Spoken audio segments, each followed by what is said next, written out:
प्रिय छात्रों छात्राओं, इस क्लास में मैं आपको यानी उपशास्त्री द्वितीय खंड इंटरमीडिएट सेकेंड ईयर के विद्यार्थियों को जूठन से संबंधित जो आपके पाठ्यक्रम में शामिल है डिस्क्रिप्टिव प्रश्नों को तो मैंने बता दिया है। ये अति लघु उत्तरीय प्रश्न जो आपसे पूछे जाते हैं उसके बारे में बताने जा रही हूँ और साथ में इसके आंसर भी करने जा रही हूँ, तो इसको आप लोग ध्यान से सुने। इसमें पहला क्वेश्चन हो सकता है कि ओम प्रकाश, पहला क्वेश्चन लेखक से ही महत्वपूर्ण होता है। ओम प्रकाश वाल्मीकि का जन्म कब और कहाँ हुआ था? ओम प्रकाश वाल्मीकि का जन्म कब और कहाँ हुआ था? तो इनका जन्म 30 जून 1950 को हुआ था और जन्म का स्थान था बरला, मुजफ्फरनगर, उत्तर प्रदेश में। दूसरा प्रश्न है कि ओम प्रकाश वाल्मीकि किस प्रकार के कथाकार या लेखक हैं? तो ओम प्रकाश वाल्मीकि एक दलित कथाकार या लेखक हैं या दलित आंदोलन से जुड़े हुए लेखक हैं। इसका आंसर ये हुआ। उसके बाद क्वेश्चन है ओम प्रकाश की प्रमुख आलोचनात्मक कृति कौन सी है? ओम प्रकाश वाल्मीकि की प्रमुख आलोचनात्मक कृति है दलित साहित्य का सौंदर्य शास्त्र। दलित साहित्य का सौंदर्य शास्त्र ओम प्रकाश वाल्मीकि की बहुत ही ख्यात रचना है, इसलिए आप लोग इसको ध्यान में रखिएगा। ओम प्रकाश वाल्मीकि की आत्मकथा का नाम बताइए।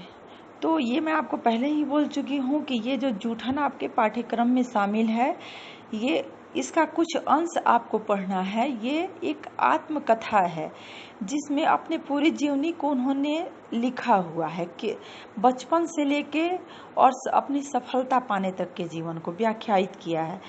लेकिन आप लोग को कुछ संदर्भों को दिया गया है पढ़ने के लिए, तो इसमें इसको पूछा जा सकता है कि जूठन किस प्रकार की रचना है, किस प्रकार की विधा है। तो यह एक आत्म कथात्मक रचना है। उसके बाद ओम प्रकाश वाल्मीकि जीवन के किस भाग को अधिक महत्व देते हैं? तो ये भी पिछले वीडियो मैंने बताया था कि जैसे दलित रचनाकार जो हैं वो दूसरे साहित्यकारों को दलित रचनाकार नहीं मानते हैं, जिसमें ओम प्रकाश वाल्मीकि का नाम अग्रगण्य है। तो इसका आंसर ये होगा। क्वेश्चन फिर से सुनिए। ओम प्रकाश अब अपने जीवन के किस भाग को अधिक महत्व देते हैं या किसी भी के भी जीवन के, तो वो भोगा हुआ यथार्थ है। भोगे हुए यथार्थ को वो बहुत महत्वपूर्ण मानते हैं।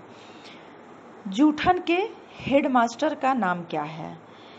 क्योंकि इसमें आपको जूठन में जो आपके पाठ्यक्रम में शामिल किया गया है तो उनके बचपन का दृश्य पूरी तरह से वर्णित किया गया है, तो इसलिए इसमें हेडमास्टर का नाम महत्वपूर्ण हो जाता है। तो जूठन के हेडमास्टर का नाम काली राम है। इसके बाद अगर क्वेश्चन लेखक पे पूछा जाएगा तो एक बहुत ही महत्वपूर्ण क्वेश्चन है, ओम प्रकाश को किस वर्ष कथाक्रम सम्मान दिया गया था?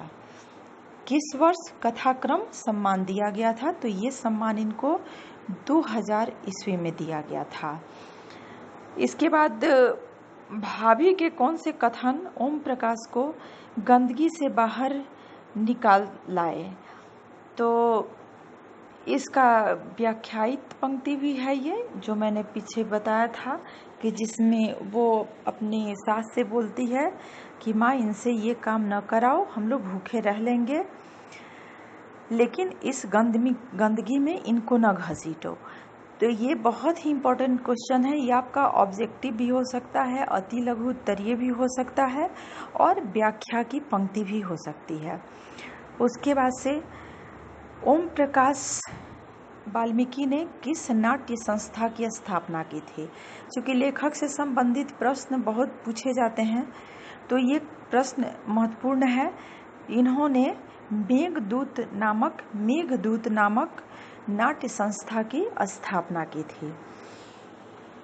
उसके बाद से आपसे दो तरह के क्वेश्चन ऑब्जेक्टिव में पूछे जाएंगे, या तो वो ओम प्रकाश वाल्मीकि की 2-4 रचनाओं देकर कि इसमें से कौन सी रचना ओम प्रकाश वाल्मीकि की नहीं है, और एक रचना दूसरे की रहेगी और तीनों रचनाएं ओम प्रकाश वाल्मीकि की।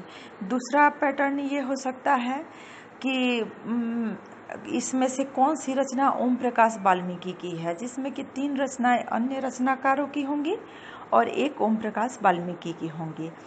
तो ये क्वेश्चन आपसे पूछा जा सकता है। और ये जो मैंने अभी बताया अति लघु उत्तरीय प्रश्न, ये सारे प्रश्न जो हैं ये आपको ऑब्जेक्टिव रूप में भी पूछे जा सकते हैं, और एक लाइन का जो अति लघु उत्तरीय प्रश्न होता है वो उसमें भी पूछे जा सकते हैं। तो इसलिए इन क्वेश्चनों को अभी फिर से बताइए, आपको ध्यान में है दलित साहित्य का सौंदर्य शास्त्र किसकी रचना है? अभी तुरंत मैंने कुछ ही देर पहले बताया था, ये ओम प्रकाश वाल्मीकि की बहुत ही महत्वपूर्ण आलोचनात्मक कृति है। इसी तरह के इन सारे सवालों को ध्यान में रखिएगा तो आपका अति लघु उत्तरीय और वस्तुनिष्ठ दोनों प्रकार के प्रश्न तैयार हो जाएंगे। चलिए अगले क्लास तक के लिए धन्यवाद।